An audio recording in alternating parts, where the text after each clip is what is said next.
Okay, this is disassembly for a Kango 426. There's a few tools you need.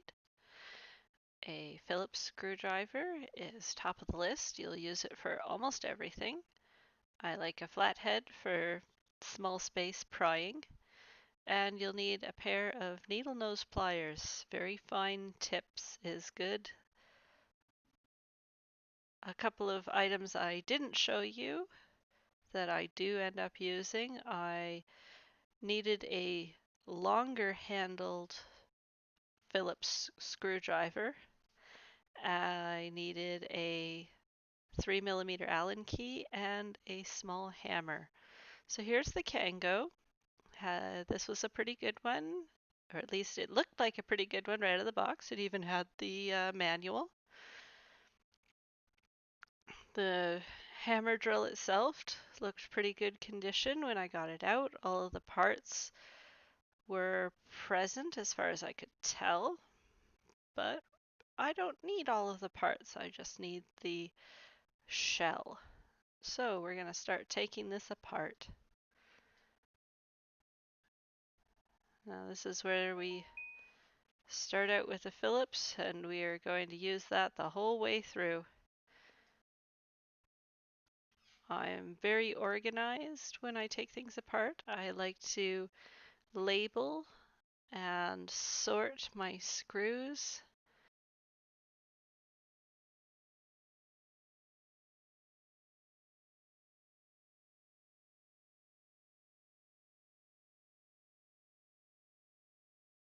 Make sure you keep track of which screws came from where.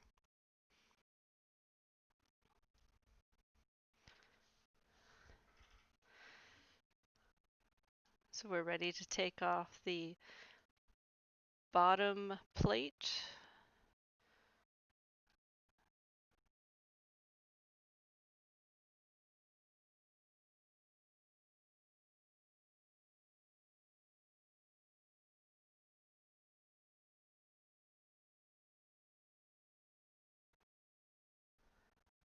Blink.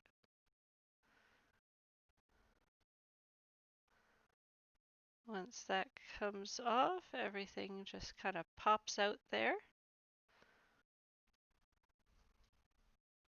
Nice and easy. We'll set those ones aside. We'll need them when we put it back together. Now we're going to start on the handle. I ended up having a bit of trouble with the handle. I got all but one of the screws off, and then I was stuck with half a handle on for most of this disassembly.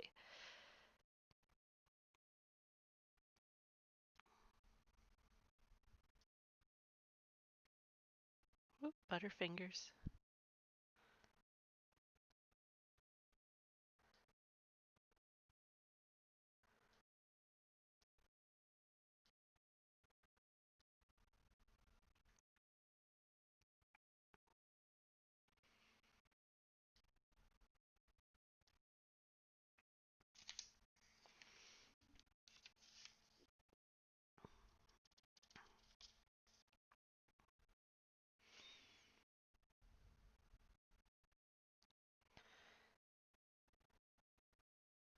Now we're going to take this screws at the bottom here off.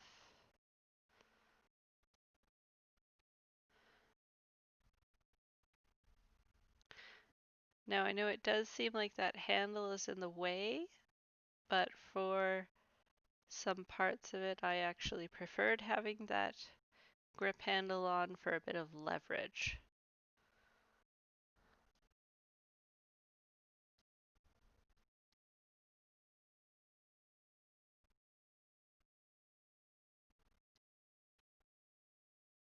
The handle comes off very easily. First we unscrew the handle from the base, and then we're just going to take those little pliers and crush one side of this little clip here. And there she goes.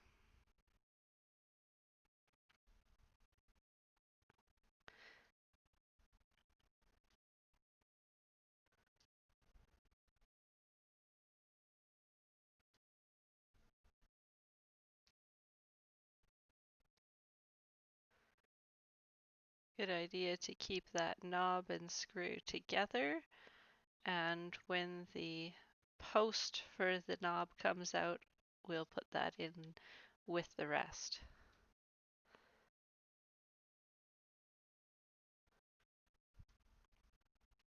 At this point, I'm basically on a mission to remove every external screw that I can find.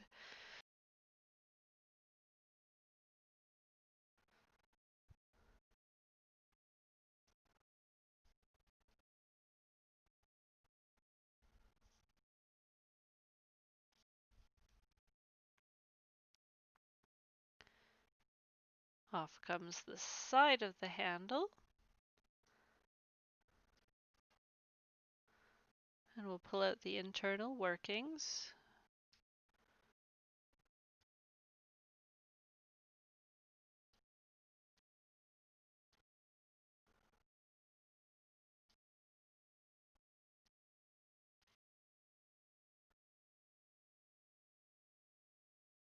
And we'll just push that to one side. Now here we have the last two screws of the handle. We have this one.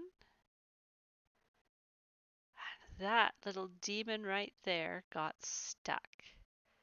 That screw was so stripped that you will see this half of the handle attached to the drill for the majority of this video. I had to pause at one point and pull in the heavy guns and get extra tools to help me out to get that stripped screw out.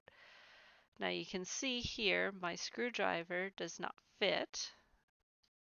I tried to get purchase, but I am not the one who stripped it. The shaft of the screwdriver just isn't long enough, so I grabbed a longer shafted screwdriver, still a Phillips. If the screw wasn't stripped, this would be the part where that screw magically comes out. But since it was such a mess, I ended up having to set it aside and come back to that part later. So since I don't need the wiring, I'm going to just snip and get it out of my way.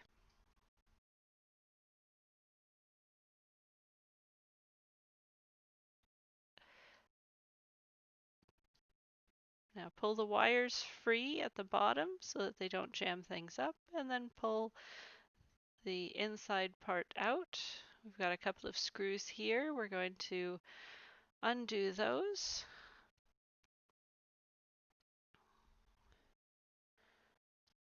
And as you can see, doing so frees the base from the upper part of the drill. Yum.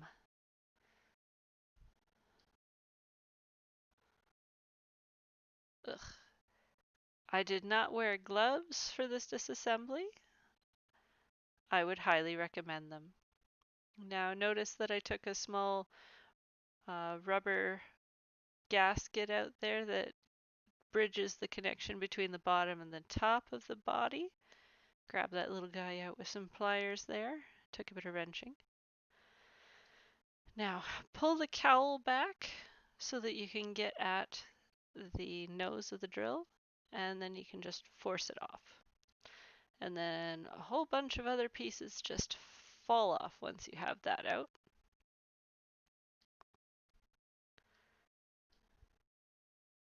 It's so naked.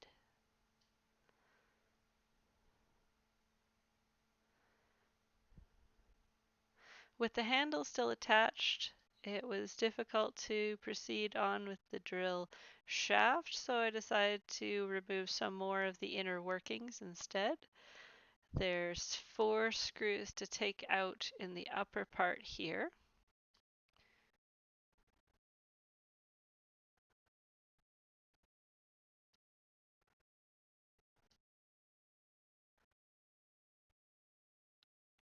Doo-doo-doo. Ugh. No, I am not bleeding. The grease is just a disgusting, gory red color.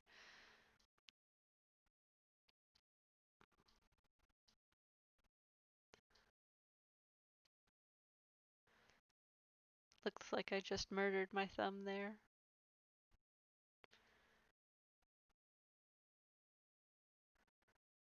Yuck.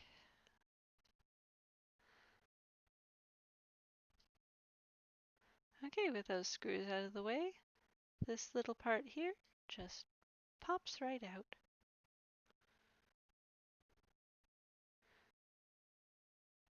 It's really cool looking inside. See?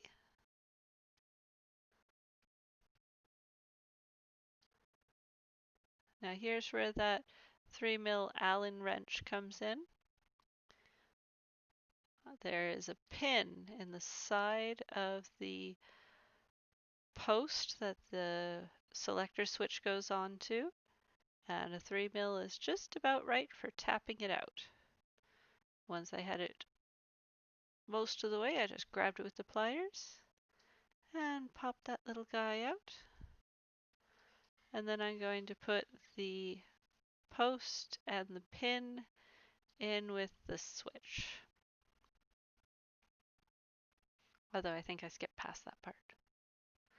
But here's where you can see it turn inside, and that's really cool. Now I finally got the handle off. Had to use the big guns there.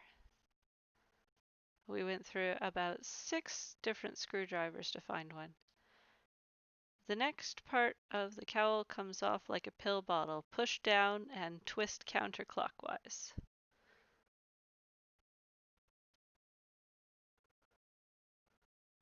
And there's some bits to take out here. And then we're on to some kind of C-clamp is in there. And now I know there's a specialized tool. You can see the 2 holes there. But I found that a pair of small needle nose pliers are perfect. You just seat those in the holes, crush it, and out she comes. Pop. And then you lift this next section off, and we get access to another one of those C-clamp style things. And we'll just pull that little guy out the same way. And now the shaft of the drill comes right out. Ugh, so gross. Once that is out, this comes free.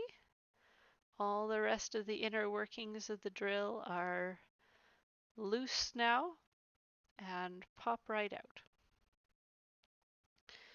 Now there's a couple of nuts here. Those are what the screws and the handle go into. So we'll pull those out. I'm just using a small screwdriver because it was easy and convenient. And I'm going to put those with the screws that came out of the handle. Yeah.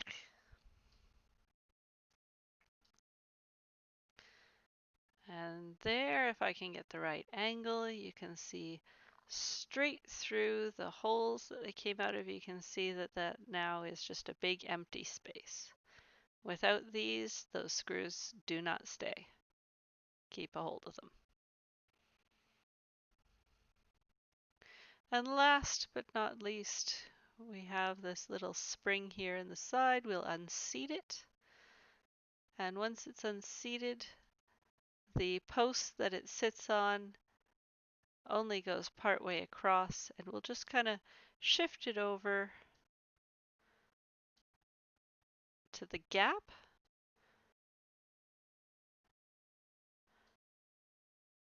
And we'll apply about far too much time working the spring free.